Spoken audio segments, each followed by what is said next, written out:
Did the items for Jane and Hannah arrive? Starting today, we're going to be supporting them, my husband Bob declared triumphantly over the phone. I was at a loss for words due to Bob's sudden declaration. It seemed like Jane and Hannah were the only ones on his mind, with no consideration for me. I contemplated discarding such a husband.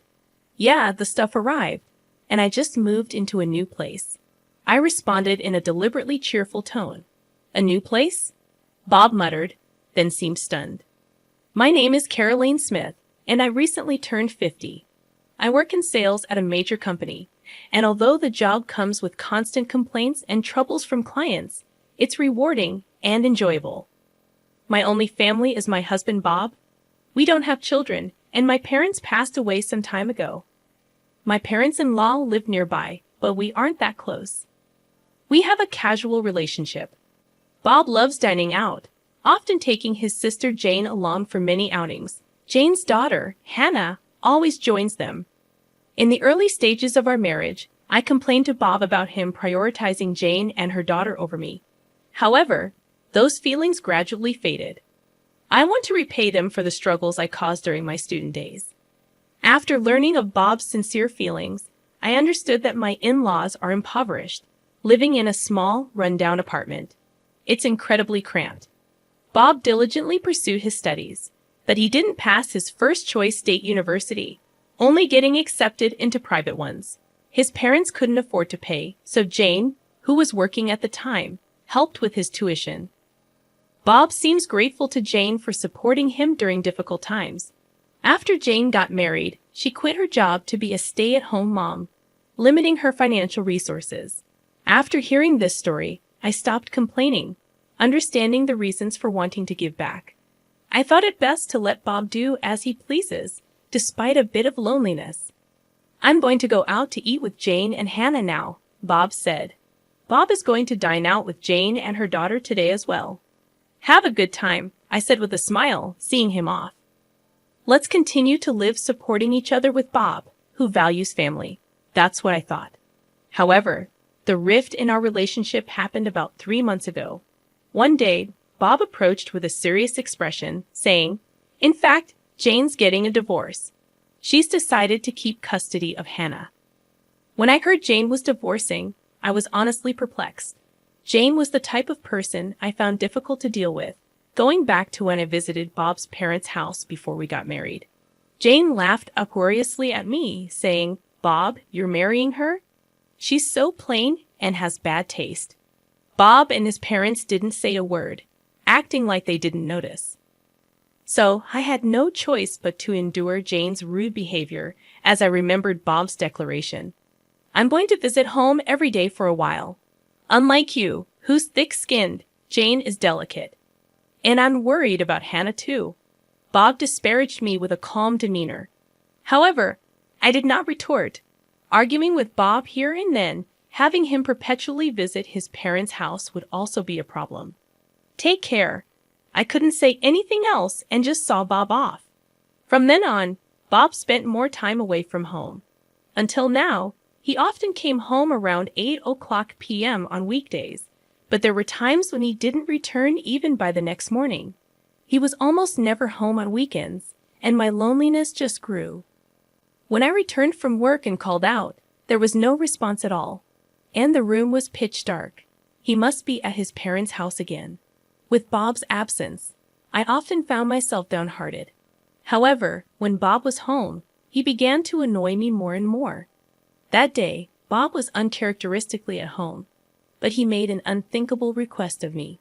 Jane told me you haven't given a housewarming gift yet. You're so stingy. You're getting a bonus soon, right? Buy her a designer bag or something, Bob said, as if I must do so. A housewarming gift? Why do I have to give one? Why don't you do it, Bob? I responded in kind, but Bob instantly got angry. You married into this family, so Jane's your family too, isn't she? Don't you think it's ill-mannered not to even be able to do a simple thing like giving a gift to family? Bob berated me. The lecture from Bob went on for about an hour. In the end, he only said, "Anyway, just make sure to give Jane and Hannah a gift before leaving the house." He's likely gone to his parents' house. I've never received anything from Jane, I murmured quietly. A few days later, I got a call from Jane. Hello, you heard from Bob, didn't you? You really don't think things through. Normally, you give a housewarming gift, Jane stated as if she deserved it. I got irritated at the selfish attitude, so I retaliated. You've never done anything for us either, have you? Even at our wedding, we didn't get a gift from you. During the wedding, Jane said with a smile, We're family, so we don't need a wedding gift, right? Anne handed over an empty gift envelope. But there's nothing inside, is there? I asked. Even when I asked, Jane put on an innocent face. I did buy the envelope, right? I'm so nice, aren't I? Jane said with full confidence. I was at a loss for words at Jane's utter lack of common sense, and Jane had absolutely no restraint. She heartily ate the wedding meal and drank several drinks outside of the course. Even when I handed Jane the catalog gift for the guests, she complained, Aren't there any luxurious items? If there were, I could take home several. Caroline, you really don't think things through. That was the outcome, with her complaining like that. Remembering all that, Jane replied with a scoff, You're my brother's wife. I don't need to give you anything, do I? You're the lowest in our family hierarchy. Rather, it's only natural for you to honor me. If you understand, go buy a new designer bag quickly. I was astounded at the way Jane spoke, unable to say anything. Hannah strikes up a conversation. Caroline, make sure you buy my bag too. It has to be the one exclusive to the Fifth Avenue store, or I won't forgive you. Bye, Hannah. Laughing loudly with a ha-ha-ha. Hung up just like that. Unbelievable. Why am I the only one who has to endure this? I heaved a big sigh. After that, Bob just stopped coming home. Whenever he did come back, he would take money from my wallet without any regard for my desperate attempts to stop him. You're always at home, so you're not going to use the money, right? I'll use it for something worthwhile. Be grateful. Waving a few bills, Bob left the house. I couldn't take this anymore. I was becoming worn out from Bob's selfish actions. Then one day, the doorbell rang, and I opened the front door. Hello, I said, and someone who appeared to be a mover said, Is this the residence of Mr. Bob Smith? We'll start moving the stuff right away, and began bringing a multitude of boxes into the house. I hurriedly tried to stop him, saying, Wait a minute, we didn't order this. However, the mover responded with a slight troubled look. It's Mr. Bob Smith's residence, right? We received a request directly from him. Perplexed by the mover's reply, I immediately called Bob. Fortunately, Bob answered right away. In the background of the call, I could hear the crude laughter of what seemed to be Jane and Hannah. I confronted Bob. There are movers here bringing box after box into our house. What's going on? Then, Bob said something completely unexpected. Oh, did the stuff for Jane and Hannah arrive? From today, we're going to be supporting them. I don't need your opinion, got it? Bob declared triumphantly over the phone. In the background, Jane started to speak. Welcome aboard. Since you don't have kids, you must be thrilled to take care of our Hannah, right? Be grateful. Hannah voiced her displeasure with a tinge of offense. What? This old lady is going to be like a parent? So embarrassing. I can't tell my friends. I was at a loss for words due to Bob's sudden declaration. Surely the in-laws' house must have become too cramped, prompting Jane to plead with him. Our house is bigger and has spare rooms. No doubt they were requested by Jane and Hannah, who knew about this. It seemed like Bob only had Jane and Hannah on his mind. There was not a shred of consideration for me. I might as well discard such a husband. I made up my mind as I remained silent. Bob continued to issue orders. Additional baggage will arrive in a week. I bought new furniture for Jane and Hannah online, so make sure to get things sorted out. We'll stay at our parents' place until then. We can't live in a room scattered with boxes.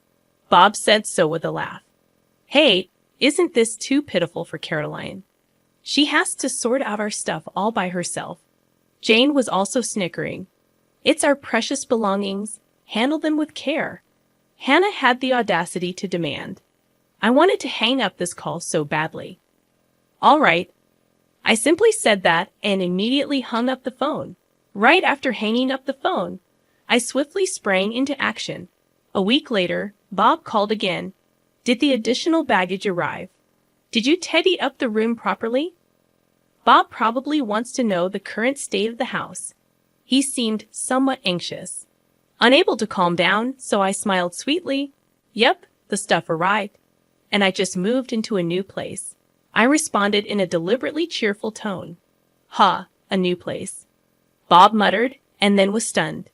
In fact, on the day Jane and Hannah's belongings first arrived, I promptly sprang into action and headed to a local real estate agent, directly negotiating to find a place to live.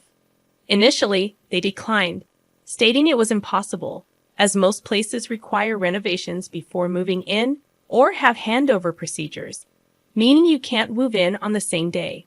However, after checking with several agents, I was introduced to a women-only shared housing. It came with automatic locks, providing a safe environment for women to live in. The bathroom, toilet, and kitchen were shared, and electricity and gas were already set up, allowing for immediate use. Additionally, a cleaning service came regularly, making it a well-thought-out housing option. Since it was furnished, minimal luggage would not be a problem. According to the real estate agent, there was just one room available. I'd like to see the room right away. I immediately requested from the agent. They took me to view it straight away. And just by taking one look inside the room, I decided I'll take it. When I shared this story, Bob was visibly shaken, even over the phone. Moving out on your own is utterly unreasonable, isn't it? We're a married couple. Apologize to me right now and come home, Bob scolded me. Jane, perhaps shaken, hysterically asked, What's happening with our room? Hannah too yelled angrily, Don't mess with us, old hag. When I didn't rebut, Bob said, as if he thought of something clever, Do you think it's okay to do such a selfish thing? If we get divorced, you'll be the one in trouble, you know. That's right. With your age and looks, you won't find another suitor in the future, right? You're just a plain old lady. Your future is looking pretty bleak. How pitiful. Serves you right, Jane said, sounding rather pleased. In the background over the phone, Hannah was laughing and saying, The old lady's done for. At that moment, Bob said, sounding smug, If you apologize to us sincerely from now on, I'll forgive you. Unlike you, we're kind after all, he snorted through his nose, laughing. In the background of the call, Jane and Hannah were shouting in agreement, so I decided to set the record straight. Actually, Bob should be the one apologizing, don't you think? I know about the affair you're having. Bob was visibly shaken. The truth is, Bob had been cheating for over 3 months. The other woman was a colleague from his workplace. How did you find out? I thought I'd been utterly discreet. Bob asked, his voice trembling with fear. He must have been so sure he wouldn't get caught, so it wasn't surprising he reacted that way. Being the kind-hearted person that I am, I decided to tell him. I hired a private investigator just in case, because you've hardly been home, right? I thought maybe you were cheating. Good thing I trusted my instincts, and since Bob stayed silent, I just kept on going. I was shocked when the PI got back to me. They finished the investigation in 3 days. You were seeing her every day, huh? Those meals out with Jane and Hannah were only on your days off, it seems, I said, laughing. According to the PI's findings, Bob had been gallivanting around with his mistress every day after work. The money he'd likely been taking from my wallet must have been for her. Bob and his mistress were often close together, making it easy for the PI to get good pictures. I'm going to divorce you, Bob, and I'll be demanding alimony. And, of course, from your colleague, the mistress as well. Expect a certified letter at your office. Smirking at Bob after receiving the PI's results, I headed straight to a law firm. Even the lawyers seemed rather taken aback by the conclusive evidence I presented. How dare you? Bob spat out, clearly irate. When a certified letter arrives at the company, even without opening it, they'll probably have a pretty good idea of what's going on. It's not just going to Bob, but to his mistress at the same company. Surely, everyone at the office will find out about their affair. Hey, Bob, are you okay? The situation has taken a dark turn, and Jane sounded anxious. Jane must have been planning to have Bob and me take care of life's chores for her, intending to lead a leisurely life. Jane has a long history of being a housewife, and it's unlikely she can start working now. Bob is the only one to rely on, and it can't be helped, I guess. Bob, what are you going to do? I haven't worked a day since graduating from high school, and there's no way I'm doing a part-time job now. Hannah seems slightly troubled as well. Even when Jane and Hannah blame him, Bob remains silent, unable to say anything. I delivered a further blow to Bob. Bob, you probably haven't saved any money, have you? It said in the investigation report that you've been generously spending on your mistress, even bought her the new designer handbag. Maybe you're in debt too. I dropped a bomb, and whether Bob is shaken up, he can't find the words. Ignoring him, Jane is yelling at him. What? You don't buy them for me. But why did you get them for your mistress? Are you kidding me? Plus debt? How much do you owe? I hate you, Bob. Even though I begged so much, you never bought me anything. Hannah also scolds Bob in a high-pitched voice. On the other side of the phone, Jane and Hannah are noisily complaining. Caroline, I really am sorry, so please handle these two somehow. Bob pleaded with me in an exhausted voice. But I have no intention of forgiving Bob. Why don't you deal with it yourself? I'm not involved, and it's what you deserve. Better tell your mistress soon. If you dilly-dally, a certified mail will reach your company, you know? I said to Bob with a smirk. Damn, Bob seemed frustrated.